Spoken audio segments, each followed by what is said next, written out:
Hello everyone, तो कैसे हैं आप सब और आपका बहुत बहुत स्वागत है हमारे इस यूट्यूब चैनल जिसका नाम है जाबिश फिजिक्स और moment of inertia, rotational dynamics, rigid body dynamics के सीरीज ऑफ लेक्चर्स में हम लोग समझ रहे हैं मोमेंट ऑफ इनर्शिया अलग अलग बॉडीज के लिए। फिर उसके बाद थ्योरम्स हम लोगों ने समझा, फिर उस पर न्यूमेरिकल्स किया और इस लेक्चर में हम लोग अपने आगे टॉपिक पर बढ़ते हैं और पढ़ेंगे टॉर्क। लेकिन टॉर्क पढ़ने से पहले वेक्टर के एक हिस्से को फिर से रिकॉल करेंगे जिसका नाम है cross product of two vectors, क्योंकि टॉर्क एक्चुअली में उसी के ऊपर बेस्ड है। तो चूंकि ये वेक्टर में आपने पढ़ रखा है, लेकिन फिर भी यहां पर हम थोड़ा उसे रिकॉल कर लेते हैं, फिर उसके बाद टॉर्क की बातें करेंगे। और moment of inertia, rigid body dynamics के हर एक लेक्चर्स का एक कंप्लीट प्लेलिस्ट बना है जिसका लिंक आपको डिस्क्रिप्शन बॉक्स में मिल जाएगा या फिर यहां आई बटन पर मिल जाएगा, तो आप जाकर देख सकते हैं और अपने नॉलेज को बढ़ा सकते हैं। बिना वक्त जाए किए चलिए शुरू कर रहे हैं। Cross product of two vectors. Cross product of two vectors है क्या, इसके डायरेक्शन को कैसे लिखेंगे, इसका वैल्यू क्या होगा। तो जैसे मान लेते हैं कि ये ए वेक्टर है, ठीक है, और यहां पर कोई दूसरा है बी वेक्टर, और अगर हम ए से बी ले जाएं अगर, तो ये लिखा जाएगा ए वेक्टर क्रॉस बी वेक्टर, ठीक है। और अगर सेम चीज मैं दोबारा बनाऊं, ये ए वेक्टर है, ये बी वेक्टर है, और बी को ए पर लाया जाए, यहां भी थीटा बन रहा है और यहां भी थीटा बन रहा है, तो इसे लिखेंगे B vector cross A vector. बात समझ में आ रही है? अच्छा, दोनों में मैग्नीट्यूड क्या होगा।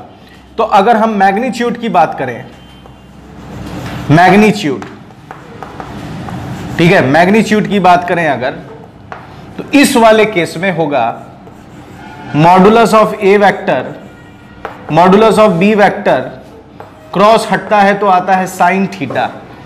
इस वाले केस में क्या होगा, तो इस वाले केस में होगा modulus of B vector modulus of A vector sine theta. क्या मैग्नीट्यूड से फर्क पड़ेगा? नहीं, क्योंकि थीटा दोनों में सेम है, और जो मैग्नीट्यूड ए का वही मैग्नीट्यूड, और जो मैग्नीट्यूड ए का यहां है वही मैग्नीट्यूड ए का यहां है, जो मैग्नीट्यूड बी का यहां है वही मैग्नीट्यूड बी का यहां है। तो मैग्नीट्यूड से फर्क पड़ने वाला नहीं है। फर्क किस चीज से पड़ेगा, तो वो पड़ेगा फर्क आपको डायरेक्शन से, ठीक है। फर्क किस चीज से पड़ेगा, तो डायरेक्शन से। डायरेक्शन हम लोग किस तरह निकालेंगे, इसमें डायरेक्शन हम लोग निकालते हैं using right hand thumb rule. इस पर थोड़ा चर्चा करेंगे। Right hand thumb rule, right hand thumb rule use करके हम क्या निकालेंगे, डायरेक्शन। तो डायरेक्शन के बेसिस पर ये और ये एक दूसरे के अपोजिट होगा, इक्वल नहीं होगा, ठीक है। मैग्नीट्यूड के बेसिस में इक्वल होगा, लेकिन डायरेक्शन के बेसिस पर इक्वल नहीं होगा। अच्छा, राइट हैंड थंब रूल होता क्या, तो राइट हैंड थंब रूल में जो कर्ल फिंगर होगा, ठीक है, आपको फिंगर अपना कर्ल कर लेना है,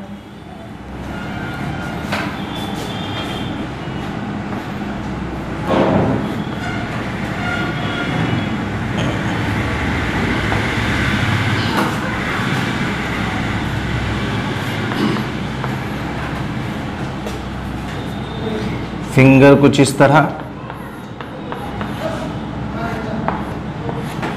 ये आपके कर्ल्ड फिंगर हैं,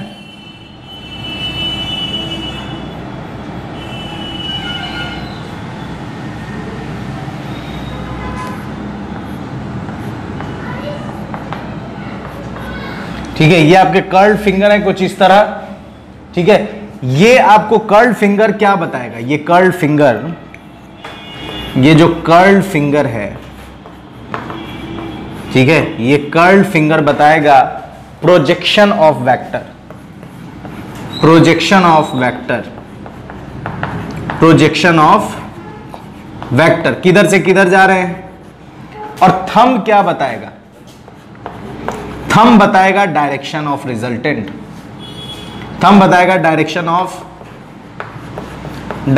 ऑफ रिजल्टेंट, ठीक है। डायरेक्शन ऑफ रिजल्टेंट क्या है, जैसे कुछ क्वेश्चंस कर लेते हैं ताकि ये डायरेक्शन की कहानी समझ में आ जाए, क्योंकि मैग्नीट्यूड में तो कोई मसला नहीं है, क्योंकि वैल्यूज डालने हैं, साइन थीटा की वैल्यू डालनी है, आपको उसका रिजल्ट मिल जाएगा। लेकिन असल मुद्दा फंसता है किसमें? डायरेक्शन में। ठीक है, अब देखिए डायरेक्शन को फाइंड करने के लिए क्या करेंगे, तो यहां पर एक क्वेश्चन, सिंपल क्वेश्चन अगर करें, जैसे मान लेते हैं हम करते हैं एग्जाम्पल 1। ठीक है, एग्जाम्पल 1 मान लीजिए कि एक प्लेन है, ये एक प्लेन है ABCD, और इसमें एक वेक्टर ऐसे रखा हुआ है, A वेक्टर। ठीक है, A वेक्टर ऐसे रखा हुआ है, B वेक्टर ऐसे रखा हुआ है, और A से B निकालना हमको, A से B। सेम टू सेम यहां एक और फिगर बनाया जाए। ठीक है, सेम टू सेम हमने एक और फिगर बनाया है यहां पर। ये मान लीजिए A वेक्टर, ठीक है, ये मान लेते हैं B वेक्टर, और इस बार ये यहां से यहां प्रोजेक्ट हो रहा है। सब बेसिक बातें हम लोग कर रहे हैं, ये सारी चीजें आपने वेक्टर में पढ़ी हुई है, पढ़ा हुआ है ये सारी चीजें आपने। ठीक है, अब देखिए लगाते हैं राइट हैंड थंब रूल। देखें, एक चीज हमेशा याद में रखिए, बच्चे को कंफ्यूजन रहता है कि किधर से किधर। यहां हम क्या निकाल, ये मैंने लिखने का तरीका आपको बताया ना, यहां आप A से B जा रहे हैं तो A को पहले लिखे हैं, B को बाद में लिखे हैं। यहां B से A की तरफ आ रहे हैं तो B को पहले लिखे हैं और A को बाद में। तो जहां से आप आएंगे, जैसे आप कहीं स्टेशन पर जाते हैं ट्रेन की टिकट कटाने, तो कैसे पहले क्या भरते हैं? फ्रॉम, फिर क्या भरते हैं? टू। उसी तरह कहां से कहां आ रहे हैं तो फ्रॉम टू, तो फ्रॉम जो होगा वो पहले होगा, टू जो होगा बाद में होगा। तो सबसे पहले इसको लिखिए, ये किधर से किधर आ रहा है, तो ये लिखाएगा A क्रॉस B। ये कैसे लिखाएगा? ये लिखाएगा B cross A, A cross B और B क्रॉस A। अब डायरेक्शन की बात करें तो ये अपना राइट हैंड निकालिए, right hand thumb rule, right hand निकालना है। और राइट हैंड निकालने के बाद, ठीक है, राइट हैंड निकालने के बाद आपको करना यह है कि राइट हैंड थंब रूल। अब देखिए ये जो फिंगर है ना, इस फिंगर को पहले आप कहां से कहां आ रहे हैं, तो पहले कहां है? A की डायरेक्शन इधर है, तो A को ऐसे रख दीजिए, A को ऐसे रख दीजिए। A से B, तो B आप आए, अंगूठा किधर? ऊपर की तरफ। अंगूठा ऊपर की तरफ है, मतलब इसमें जो रिजल्टेंट होगा वो किधर जाएगा? ऊपर की तरफ जाएगा। तो इसका रिजल्टेंट हुआ ये C वेक्टर मान लेते हैं। इस वाली कहानी में देखिए किधर से आ रहे हैं? B, तो पहले फिंगर आपको इनिशियल वाले वेक्टर पर रखना है, पहले वाले में। तो B इधर है, ठीक है, B इधर है। B से A आए नीचे की तरफ, तो इसमें C वेक्टर किधर जाएगा? नीचे की तरफ जाएगा। ठीक है, इस तरह का और भी सवाल करते हैं और कंसेप्ट समझते हैं। ठीक है, जैसे मान लेते हैं, ये तो एग्जाम्पल 1 हो गया। एग्जाम्पल 2 मान लीजिए यहां पर कि एक क्रॉस है। क्रॉस का मतलब मैंने बताया हुआ है बोर्ड के अंदर जाना। क्रॉस का मतलब क्या है? बोर्ड के अंदर जाना। और दूसरा जो वेक्टर है वो कुछ यहां, तो क्रॉस है आपका A वेक्टर, और ये ग्रीन वाला जो है ये आपका B वेक्टर है। आपको डायरेक्शन निकालना है A vector cross B vector का। कैसे निकालेंगे? किधर जाएगा? और इसके नोटेशन के लिए हम लोग एक काम कर लेते हैं यहां पर कुछ लिख लेते हैं। क्या लिखेंगे? East, west, north, south. अब आप थोड़ा दिमाग लगाइए, पॉज कीजिए और दिमाग लगाइए कि इसका डायरेक्शन किधर होगा। पॉज कीजिए और दिमाग लगाइए कि इसका डायरेक्शन किधर होगा। तो ध्यान अगर दें, चलिए करते हैं। मैंने क्या बताया आपको? A से B, मतलब अपने फिंगर को किधर रखना है? A की तरफ रखना है। तो A की तरफ रखना है तो सबसे पहले आप अपने फिंगर को रखिए इनिशियल वाले पर। A क्रॉस मतलब बोर्ड के अंदर जाना, तो बोर्ड के अंदर ऐसे डाल दीजिए, बोर्ड के अंदर ऐसे डाल दीजिए। बोर्ड के अंदर ऐसे डालेंगे, उसके बाद B की तरफ घुमाइए, तो आपकी फिंगर ऐसे घूमेगी, ऐसे घूमेगी, ऐसे घूम रही है, ऐसे घूमी तो ये किधर अंगूठा किधर डोनेट कर रहा है, डोनेट मतलब डिनोट कर रहा है, किधर डिनोट कर रहा है, ऊपर की तरफ, ऊपर की तरफ मतलब किधर, सी वेक्टर, सी वेक्टर की डायरेक्शन किधर, नॉर्थ की तरफ। अच्छा इसमें एक और ले लेते हैं, मान लीजिए कि ये डॉट है, डॉट आपका ए वेक्टर है और ये बी वेक्टर, बी वेक्टर, फिर से आपको फाइंड करना है A vector cross B vector. Pause कीजिए और बताइए क्या करेंगे। तो डॉट किधर, राइट हैंड लीजिए, डॉट किधर, बाहर की तरफ, बाहर की तरफ तो बी की तरफ, तो ये तो ऐसे घूमने से रहा, ऐसे घूमेगा क्या, ऐसे नहीं घूमेगा और घुमाना भी नहीं है, नहीं तो लफड़ा फंस जाएगा, ऐसे नहीं घूमेगा। ऐसे रखिए, ए बाहर की तरफ जा रहा है, डॉट बाहर की तरफ दिखाता है, ए से बी, बी तो अब ऐसे बी की तरफ आइए, अंगूठा किधर, नीचे, अंगूठा नीचे है, इसका मतलब सी वेक्टर किधर जाएगा, टुवर्ड साउथ, सी वेक्टर किधर जाएगा, टुवर्ड्स साउथ जाएगा। कहानी समझ में आ रही है, इसको नोट कीजिए, तो फिर मैं और खेल खिलाता हूं इस पर, इसको नोट कीजिए फटाक से, ठीक है। तो यहां तक की कहानी क्लियर है, इसे इरेज करके अगले एग्जाम्पल को, अगले एग्जाम्पल पर बात करें तो मजा आने वाला है। थोड़ा समझते हैं, एग्जाम्पल 2, एग्जाम्पल 2, एग्जाम्पल 2 के बाद एग्जाम्पल 3, ठीक है। ये याद रखिए, ईस्ट, वेस्ट, नॉर्थ, साउथ, ठीक है। आपको बताना है किधर किधर जाएगा। मान लेते हैं कि ये है और थोड़ा छोटा, बताइए ये ए वेक्टर है, ये बी वेक्टर है। आपको फाइंड करना है सारे केसेस में ए क्रॉस बी। बताएं इसका डायरेक्शन किधर होगा, दिमाग लगाइए इस पे, फिर आगे बहुत सारा बना देता हूं।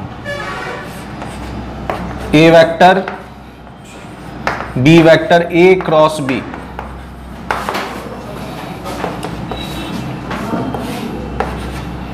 ए वेक्टर, बी वेक्टर, इसमें भी आपको ए क्रॉस बी,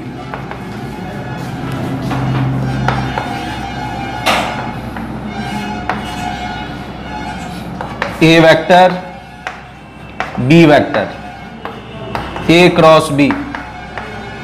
बताएं किधर क्या होगा,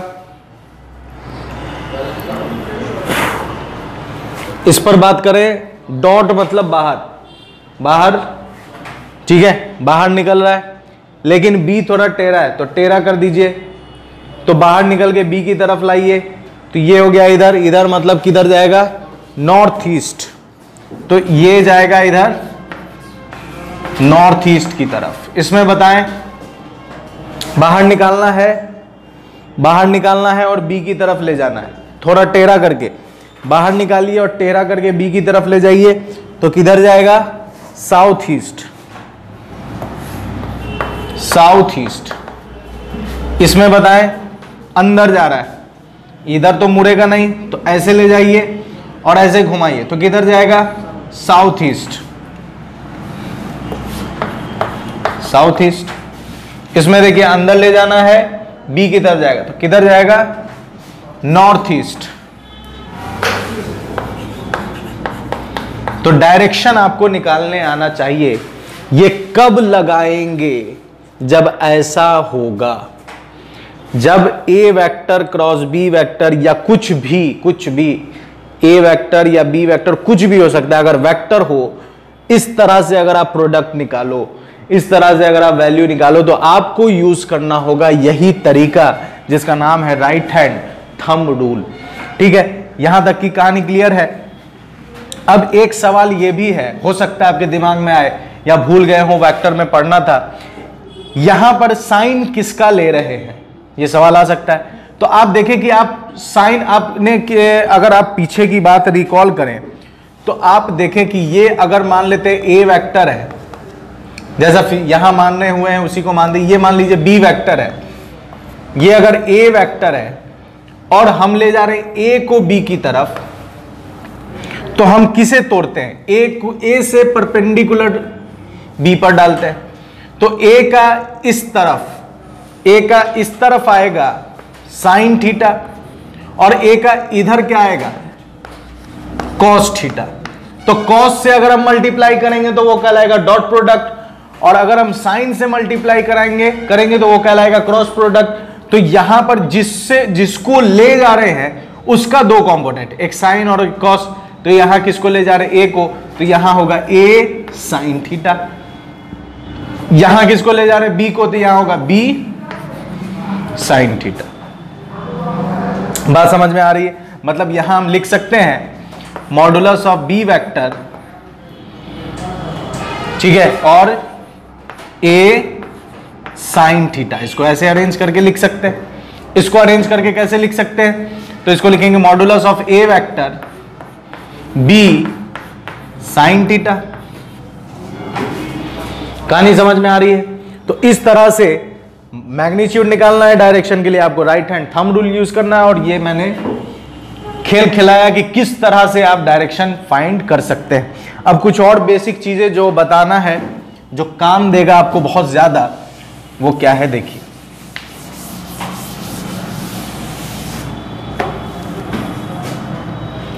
कुछ बेसिक चीजें, कुछ इंपॉर्टेंट रिजल्ट क्या है देखिए। आई कैप क्रॉस आई कैप, जे कैप क्रॉस जे कैप, और के कैप क्रॉस के कैप, इसकी वैल्यू क्या होती है बताइए? इसकी वैल्यू क्या होगी? इसकी वैल्यू होती है 0।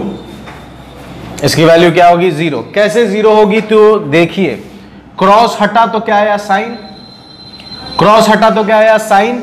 और अगर दोनों सेम है, अगर मान लेते हैं ये एक्स एक्सिस, ये वाई एक्सिस और ये जेड एक्सिस, एक्स एक्सिस के लिए आई कैप, वाई एक्सिस के लिए जे कैप और जेड एक्सिस के लिए के कैप, दोनों आई कैप है अगर, ठीक है, दोनों क्या है? आई कैप। दोनों आई कैप है तो इसका मतलब कि दोनों वेक्टर इधर जा रहा है, तो यहां पर थीटा कितना बनेगा? इस केस में थीटा कितना बनता है? 0। इस केस में थीटा कितना बनेगा दो वेक्टर के बीच में? 0 डिग्री। तो साइन 0 डिग्री कितना होता है? 0 होता है। साइन 0 डिग्री कितना होता है? 0। लेकिन अगर चेंज हो जाए